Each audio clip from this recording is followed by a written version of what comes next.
Good Saturday morning to everybody. Welcome to Mortgage Matters Radio Show and the Connecticut Real Estate Edge podcast, along with Rob Weinberg. I'm Gary Byron. You can find out all things having to do with Mortgage Matters Radio Show and the Connecticut Real Estate Edge podcast online, which is www.robgw.com. I'm a little hoarse here. And you can give them a call, 860-413-3938. I'll repeat all phone numbers, email address, website, more towards the middle and end of the show. Rob, good morning, man. How you been, buddy? Good morning to you, Gary. How are you? Oh, I'm doing pretty darn good this morning. How about yourself? Not too shabby. Are you one of these people that enjoys the holiday season? We've got Hanukkah, we've got Christmas, you've got, I don't know. Kwanzaa. Oh, yeah. When is, I don't know when that is. Did we have it already, or is that coming up? Not sure, but it's in there somewhere. Sure. Three Kings Day. That's in January. You got all the, I don't know. We got. Hey, I love the holiday season in general. I usually have the holiday music playing here while I'm working, starting around Thanksgiving up until New Year's. So that puts me well into the holiday, festivities. Yeah, that's great. Yeah, and there's Boxing Day, Festivus. There's a Festivus for the rest of us. There's so many of them. I lost track. You know what? I got to admit, I'm like you. I know it sounds corny, but I'll admit to you, brother, I enjoy the holiday music, the Christmas music. I love it, man. Mm-hmm. I do. Yeah, I don't know. There's something about it that just puts you in a different frame of mind. So with that said, though, this isn't time to take your foot off the gas pedal. I know a lot of people, especially when we get to Thanksgiving, they put a lot of their goals and plans on hold till next year. What I've found is the most successful people, they're nose to the grindstone the entire holiday season. Doesn't mean you can't take time off to spend with family, friends, and, all the fun things that go with that. But it does mean you don't take your eye off the prize and you keep your goals, front of mind, and you're constantly working towards them. That's what it's all about. Hey, speaking of goals in 2024, how soon can you refinance after you've already made, the purchase of a home, after your original mortgage? Yeah, so it just depends on the loan program, but the general protocol that I use with my clients, and it's just kind of a generic timeline, but it's after you've made 6 payments on the current mortgage. Now, certain mortgages like FHA and VA, they have specialized refinancing programs that allow you to have what's called a streamlined refinance after you've had the property for a certain amount of time. But even conventional loans, there's refi options after 6 months. So that's generally what I would look at, and that's why, there's so much opportunity for people that bought their home in the last year to look at refinancing in the new year. But obviously that's just one opportunity, that we can talk about. But a lot of people are starting to think about as we see these rates come down a little bit the last couple weeks. Okay. Look, last week we talked about 2023 and kind of a retrospective. It's the end of the year. I think we've done this for the last couple of years. But, I know this is not the last Saturday before the new year, but if people want to get a jump on 2024, I figured, when we talk about, let's talk about maybe goals, that people could have in 2024, particularly when it comes to purchasing a home, selling a home, and or if not mortgaging a home, maybe, dare I even say, refinancing, only because there's something that you said last week that resonated with me. You said that there's a good possibility, you're not sure when, but we're already starting to see interest rates go down, but that could continue into next year. And if that's the case, if somebody bought a home in 2023 and they paid 7.5%, boy, 6% would or 5.5% to 6% would sound downright, delightful, That's for sure. I mean, look, there's going to be ups and downs. Rates don't go up or down in a straight line. So, depending on when anybody is listening to this episode, they might be higher or lower. But the bottom line is we have finally seen a little bit of that shift in sentiment, and we're finally and almost suddenly in a downward trending rate market, which we haven't had in a long time. This could just be a fake out. We had a fake out earlier in the year where people thought rates were coming down. They spiked right back up. So that could be this too. But the idea is be on alert now. The idea is opportunities are coming, right? So you don't want to bury your head in the sand. And it's all about reaching your financial goals in 2024. What financial goals do you have? For some people, it's buying a home. For some people, it's expanding their real estate portfolio. They may already have one or two or a couple houses. They want to buy more and expand. Or maybe you have a home with a bunch of equity built up in it that you want to use for something else. That's another reason or another thing that you can do or strategy you can do for the new year. So most people, Gary, have finances on their list somewhere for New Year's resolutions. Would you agree with that? I would agree wholeheartedly with that, and including yours truly. Yeah, I think everyone, whether it's number 1 or number 5, somewhere on the list you have that resolution. Get out of debt, buy your first home, fully fund your retirement. Whatever it might be, it's somewhere on there. So everyone's going to be in a different spot. Do you want to save more money, buy a home, get rid of debt? Whatever it is, put those goals down on paper. That's really front and center. One of the main things you can do to make sure that you have your goals moving in the right direction is to actually publicize those goals, put them on a big sticky note, write them down, put them on your desk, put them on social media, hold yourself accountable. Whatever it takes for you, that's what I really recommend to you. All right, so when it comes to finances, how does that come into play with a New Year's resolution? Yeah, so when it comes to finances, you got to determine what specific. You can't just say, I want to have a better year financially, right? You got to be very specific with your financial goals for the new year, for 2024. So you don't want to overwhelm yourself and say, I want to pay off all my debt, I want to buy a new house, and I want to travel the world all in one resolution, right? Mm-hmm. You need to be very, very specific with yourself. So, in the context of this show, if you're saying you want to buy a home in 2024, then the next step is, what do we need to do to get you there? Do you need to save more money? Do you need to improve your credit? Do you need to pay down some debt? That's where we can really drill down to a plan. Because just putting the goal there without a plan, it's never going to get done, right?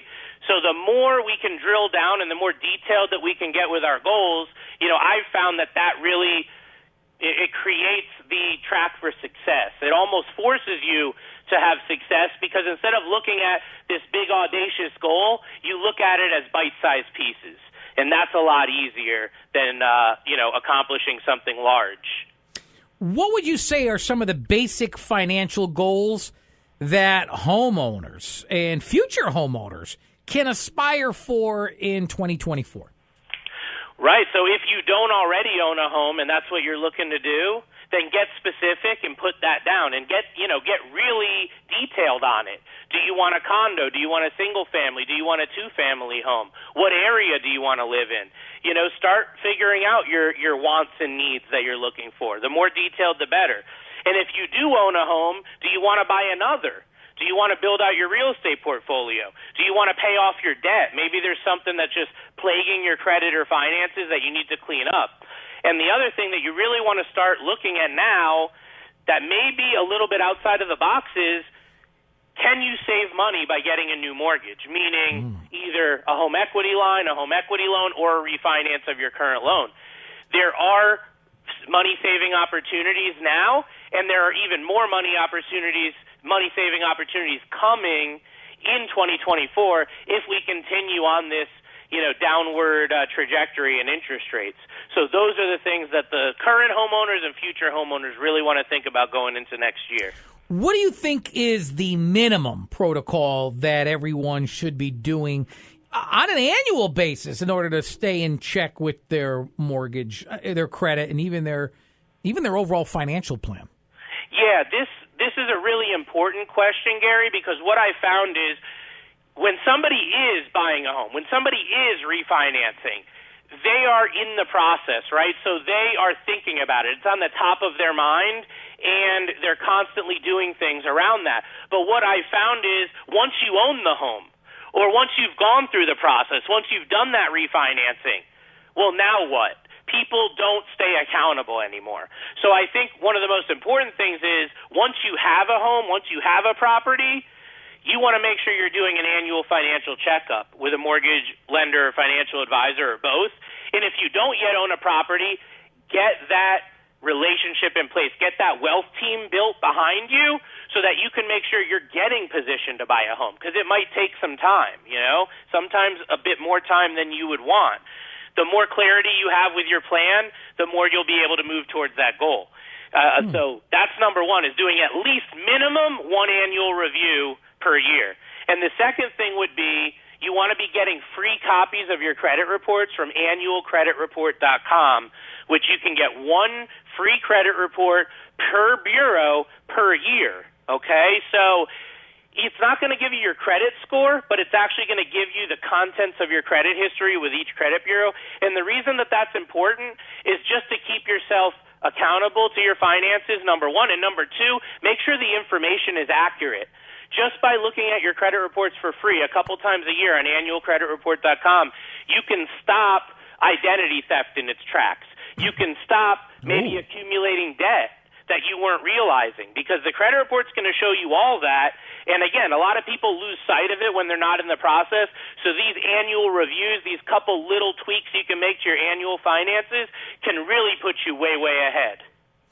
What about I talked about minimum protocols, but I mean, you've talked on other shows about the personal wealth team. You've got your attorney, you have your financial advisor. Mm-hmm. Where does the wealth team come in when doing annual planning? Right. So I know a lot of our listeners have put together their personal wealth team since they've been turned on to listening to the show. A lot of people don't have wealth teams, didn't even know what that concept was. Right. What the wealth team is all about is having that team backing you. So in the context of financial goals and New Year's resolutions and New Year financial planning, what you want to do is talking with your wealth team members and doing that annual review. Now, I would say you're going to be doing separate reviews with each of the wealth team members. So you should be talking to your CPA or tax advisor about tweaks and techniques and tips that they can give you that can help your taxes for next year and really help your finances in general. You should be doing the same thing with your financial advisor and obviously with your real estate pro and your mortgage advisor as well. So getting all of the parties involved with you can make sure that we're all on the same page, right? We know what your goals are, and you've got every aspect of your financial plan managed by professionals. So that's what the wealth team is all about, and that's what it is in the context of New Year's resolutions and New Year planning. That's where you want them to be implemented into your plan, right? Mm-hmm. All right, maybe you can give like an aspiring home buyer some motivation and ambition to achieving their goals in 2024. What would you offer them? Well, 2023 was a really, really tough year for home buyers, if not one of the toughest in recent history. So I think this is that gut check moment where you got to determine, do you really want this? Okay, do you absolutely, without a doubt, want to buy a home in 2024? And are you willing to do what it takes? Because it's going to take more today than maybe it did, years ago when the market was very, very different.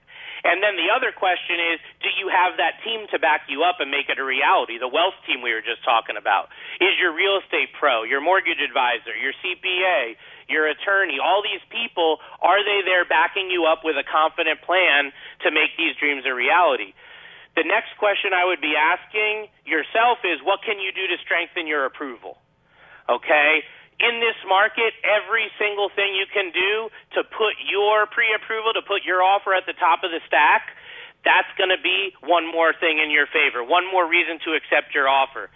So I talk to a lot of my clients this time of year about, are there promotion opportunities at work? Is there raises coming up? I have quite a few clients right now that are pre-approved, and they know we've got raises coming up in the next couple months at their job, or promotions. Are there different loan programs we can look at? Maybe you were approved for a conventional loan, but because of the prices increasing, now you need to switch that loan over to FHA to get a higher approval amount. Is there more money you could save to put a bigger down payment? And lastly, is there a cosigner or someone that would cosign the mortgage with you to help you get approved and have more flexibility in that? If you're not feeling confident, it might be time to swap out some players on that wealth team. You know, like I mentioned last week, a lot of real estate agents, a lot of mortgage lenders have exited the industry. Maybe now they're either part-time or they're not even doing transactions at all. So if somebody has kind of fallen off the radar, or they're not giving you that proactive communication that you need during the process, this is a good time to vet some other players, find some other relationships, and swap them out. And lastly, you got to stay the course. The only way to fail in the home buying process is to give up and stop looking. Folks, you are listening to Mortgage Matters radio show in the Connecticut Real Estate podcast. If you'd like more information, simply head on over to Rob's website, which is robgw.com. If you'd like to send an email, simply email him at mortgagemattersradioshow@gmail.com. And write this phone number down, because I know you're going to want to schedule an appointment, if not today, maybe next week or the week after. 860-413-3938. I will repeat all of that more towards the end of the show. Rob, to somebody who already owns a home, in other words, a current homeowner, what possibilities or I don't know, maybe a better word is ideas, can they start looking at as things, to take advantage of in the new year? I think the first question to ask as a homeowner is, when did you buy your home, or when did you get your last mortgage? For those who took out a mortgage, really any time, I would say, from maybe mid-2022 to any time in 2023, you may have a very compelling opportunity to restructure or refinance your mortgage here in the coming 12 months. So I think that that's a big idea that you wouldn't have thought of before, that it's coming down the track, right? We may not be there yet, but you need to be ready to strike while the iron's hot. And one of the reasons I have had such a high success rate, Gary, with my clients being able to take advantage of these rate drops over, so many years, is because we're prepared. We're strategizing. I'm talking to clients right now today that own homes with this exact same advice. Get ready for the new year. What opportunities do we have? How can we get you positioned? You also might have new equity in your home that you didn't have before. Number one, because the home values have skyrocketed. Just in the last year, as we said, the average home in Connecticut is up over 10%. So that's a big chunk of equity. When you figure the median home price is just under $400,000, you might have $30,000 or $40,000 or more in equity today that you didn't have a year ago. What can you do with that money to improve your financial situation? Pay off debt, home improvements, et cetera, et cetera. But I also know so many homeowners have done improvements on their home in the last couple years. They've redone the kitchen, they've redone the bathroom, they've added a bedroom. All these rehabilitation and repairs and revamping, so to speak, that can also add equity to your home. So you might be really surprised at what your home would be worth now and what money you could get access to. So that's a big opportunity to be looking at. That's something that's like in your front view mirror coming. Where do you have the ability, or how do you have the ability to move that money out of the equity in your home and put it somewhere else where it could come at greater use? That might be a refinance. That might be a home equity loan. That might be a home equity line of credit or HELOC. So that's a big one. And, some people have taken advantage. I'm not going to sit here and say nobody's been refinancing or nobody's been doing any of this, because they have been. A lot of people have been. There's millions of people refinancing, even with the rates where they are right now. There's millions of people taking out equity from their home right now. So you got to ask yourself, have you taken advantage of the opportunities that are in front of you today? And are you ready to take advantage of any coming up? Or are you scared? Are you afraid? Are you listening to the media, and are you worried? And if you are, like, come back to reality. Why are you worried? Is it a legitimate concern? Because unfortunately, what we found is sometimes when you need that equity, when you need it most, you can't get access to it. So there's a certain level of proactive financial planning we can do, using the equity in your home to make sure that you're covered for a rainy day. Because if you think you're going to, lose your job and then be able to access the equity in your home without selling it, you're sadly mistaken. You need income, you need employment, so you need to get access to that equity when you don't necessarily need it so that you'll have it when you do. You mentioned the media. And you're right, the media is doom and gloom on many issues, and this isn't probably the right forum for this conversation, but sometimes they'll embellish as well. I shouldn't say sometimes, oftentimes they'll embellish. And I get it. They got to keep people tuning in, and there's many different newscasts, and they want you to not switch the channel and so on and so forth. But how much of what's being reported about the housing industry is true, and how much is embellished? Well, look, the news and media outlets get their money from advertising. Correct. They get their advertising money from viewers, and what sells, what gets eyeballs is negativity and pessimism and, the sky is falling, yep. right? Yeah, you're right. So there are absolutely networks that embellish every little thing. I've seen so many articles where they'll take a statistic out of context and act like the sky is falling, but it's not. So I really, you can I'm not telling everyone to stop watching the news. I'm just saying take it with a grain of salt. When you're getting news about real estate and mortgage, I do recommend that you have real sources to get it from, meaning people that are in the market, people that are boots on the ground, that are getting people mortgages and selling people homes every single day. Because that's where the real information is going to come from. And also real estate is local. So we've been talking about how strong the market in Connecticut has been. Well, it's not this strong in other areas or in all other areas. There are certain areas that have even seen, pretty large reductions in prices, mainly more towards the West Coast, and I've heard certain pockets in Florida. But we're not seeing that in Connecticut yet. So hearing a lot of the doom and gloom, they're looking at maybe certain large cities.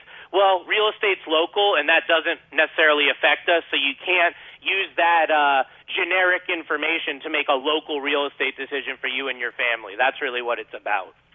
Yeah, like I said, every time I turn around and listen to somebody talk about the housing industry, whether it's mortgages or just the sale of homes in general, it's always been on, negative.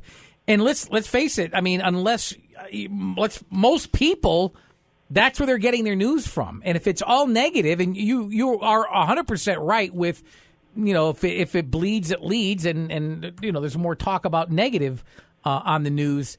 But sadly, people will take that as gospel, and Well, I think a lot of it, Gary, is people don't have the wealth team to get info from. They don't have the people backing them that they can feel comfortable reaching out to, right? So they just default to the news, the media, social media, all that stuff. And, hey, if you don't have a realtor or mortgage advisor, let me adopt you as a client. Let's talk. If you need that information, let's have a conversation. If you have somebody that you're comfortable working with, that's fine. But I found a lot of people are kind of out there looking and just don't know who to turn to. So, we can be a resource for that. Definitely, without a doubt, reach out. Gary will give you the contact info here just at the top end of the show. I talked about goals, or you actually answered what people's goals should be financially in 2024, particularly if they're in the housing market for a new home. What are your goals for 2024? Look, I'm all about helping more people. That's really what my goals are about for 2024. I'll tell you right now, I have a goal to help at least 100 families buy and finance homes in 2024. So that's like a very, very specific goal that I have for the year. I've definitely helped that many families in the past, but it's going to be a recent high number for the last couple years. So I'm moving in that direction. I think I mentioned I have a big first-time home buyer seminar that I'm launching early next year. So that'll get a lot of people in the saddle when it comes to buying a home next year. And just using all the tools and all of the options that I have at my disposal to help more and more people buy homes. And I found just in the last couple months, Gary, that I've been able to help more people doing mortgages that I wouldn't have been able to do even 6 or 12 months ago. So when what that's meant is more people buying homes and more positives for our local economy. So when somebody turns around and tells you, or you overhear in conversation, let's say, oh, well, now's not the right time to be buying a house, what's your quick response and reply to that? Well, I get that all the time, and the question is why? Why isn't it a good time to buy a house? Everyone's got a different thing, and everyone's got really the same response. Oh, the prices are too high. I'm going to wait for them to come down. Or the interest rates are higher. The bidding gets too high. Exactly. Right. But what I've said time and time again is I think that our local market is so unique here in Connecticut because we didn't have the boom and bust cycle when the rest of the country did, meaning that we've been in a depressed housing market for decades up until around 2019 to 2020. That's when we came out of it. Okay?